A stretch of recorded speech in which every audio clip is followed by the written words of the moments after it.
اور انہوں نے اپنی آنکھوں سے اللہ کی قدرت کا کرشمہ دیکھا تھا، اور یہ دیکھنے کے بعد بھی وہ اللہ پر ایمان لانے کو تیار نہیں تھے۔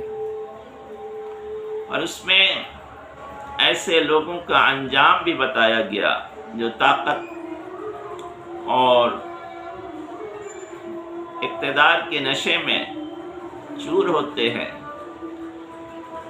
اور دوسروں پہ حملہ آور ہوتے ہیں۔ تو ایسے لوگوں کا انجام کیا ہوتا ہے؟ تو آئیے دیکھتے ہیں اس سورہ میں دراصل کیا واقعہ بیان کیا گیا ہے، اس کو میں مختصراً آپ کے سامنے بیان کر دوں گا۔ دیکھیے پہلی آیت ہے أَلَمْ تَرَ كَيْفَ فَعَلَ رَبُّكَ بِأَصْحَابِ الْفِيلِ، کیا تم نے نہیں دیکھا کہ تمہارے رب نے ہاتھی والوں کے ساتھ کیا کیا؟ یہ ہاتھی والے کون تھے؟ عرب سے قریب ایک ملک تھا یمن، جہاں ایک عیسائی بادشاہ ابرہہ حکومت کرتا تھا، اور اس کو اصل میں خانہ کعبہ کو دیکھ کر اور عربوں کی عزت و عظمت کو دیکھ کر ایک طرح کا حسد پیدا ہو گیا تھا، اور وہ چاہتا تھا کہ کسی طرح سے وہ عظمت و عزت اسے حاصل ہو جائے۔ چنانچہ اس نے اپنے یہاں ایک بہت بڑا کلیسا بنوایا، اور اس نے یہ سوچا کہ عرب کے سارے لوگ جس طرح خانہ کعبہ حج کے لیے جاتے ہیں ویسے ہی اب ہمارے کلیسا کی طرف آئیں، اور اسی لیے اس نے ارادہ بنایا کہ خانہ کعبہ کو ڈیمولش کر دیا جائے اور اس کو ڈھا دیا جائے، تاکہ لوگ اس کا رخ کرنے کے بجائے ہمارے کلیسا کی طرف آنے لگے اور ہم کو وہی عزت و ناموس حاصل ہو جائے۔ اسی لیے اس نے ایک بڑی فوج لے کر، جس میں ہاتھی کثرت سے تھے، خانہ کعبہ کو ڈھانے کے لیے مکہ پر حملہ کیا، لیکن اللہ تعالیٰ نے ان کی اس چال کو ناکام بنا دیا۔ أَلَمْ يَجْعَلْ كَيْدَهُمْ فِي تَضْلِيلٍ، کیا تم نے نہیں دیکھا کہ ہم نے ان کی چال کو ناکام بنا دیا ہے؟ وہ تو بڑی فوج لے کر چلے تھے، نشے میں نکلے تھے کہ آج خانہ کعبہ کو ڈھا دیں گے، لیکن اللہ تعالیٰ نے ان کی ساری تدبیروں کو ناکام بنا دیا۔ جب وہ مکہ کے قریب پہنچے تو مکہ کے لوگوں میں اتنی طاقت نہیں تھی کہ اس فوج کا مقابلہ کر سکتے۔ انہوں نے اللہ سے دعا کی، اللہ تو اپنے گھر کی حفاظت فرما۔ چنانچہ اللہ نے جب یہ فوج ابرہہ کی مینا کے قریب پہنچی وادی محصر میں، تو ان کے اوپر اللہ نے چڑیوں کا جھنڈ بھیجا۔ وَأَرْسَلَ عَلَيْهِمْ طَيْرًا أَبَابِيلَ، کہ اس نے ان کے اوپر چڑیوں کا جھنڈ بھیجا، اور وہ چڑیا کیا تھے؟ تَرْمِيهِمْ بِحِجَارَةٍ مِّن سِجِّيلٍ، جو پکی ہوئی مٹی کے پتھر سنگریزے ان کے اوپر برسا رہی تھی، ان کے اوپر مار رہی تھی۔ اس کے نتیجے میں ان کی حالت یہ ہوئی کہ وہ پتھر جو شاید گولیوں سے بھی زیادہ خطرناک تھا، جس کے اندر شاید زہر بھرا تھا، وہ اس ہاتھی پر یا اس فوجی یا ابرہہ کے اوپر یا اس کی فوج کے اوپر، جس کے اوپر بھی وہ پتھر لگتا، اس کا بدن گلنے لگتا، سڑنے لگتا، اور وہ وہیں ہلاک ہو جاتا، مر جاتا۔ اس طرح اللہ نے پوری فوج کو اور پورے ہاتھیوں کو ہلاک و برباد کر دیا۔ اسی کو کہا گیا فَجَعَلَهُمْ كَعَصْفٍ مَأْكُولٍ، کہ ہم نے ان کو ایسا بنا دیا جیسے کہ کھائے ہوئے بھوسے ہوتے ہیں، ہے نا؟ ان کا بدن گل گل کے گرنے لگا، وہ مرنے لگے، اور سب کے سب ختم ہو گئے۔ ابرہہ بھی واپس نہیں بھاگ سکا، سب اسی پتھر کی بارش سے ہلاک ہو کر رہ گئے جو ان چھوٹی چھوٹی چڑیوں نے اپنی چونچ سے ان کے اوپر برسایا تھا۔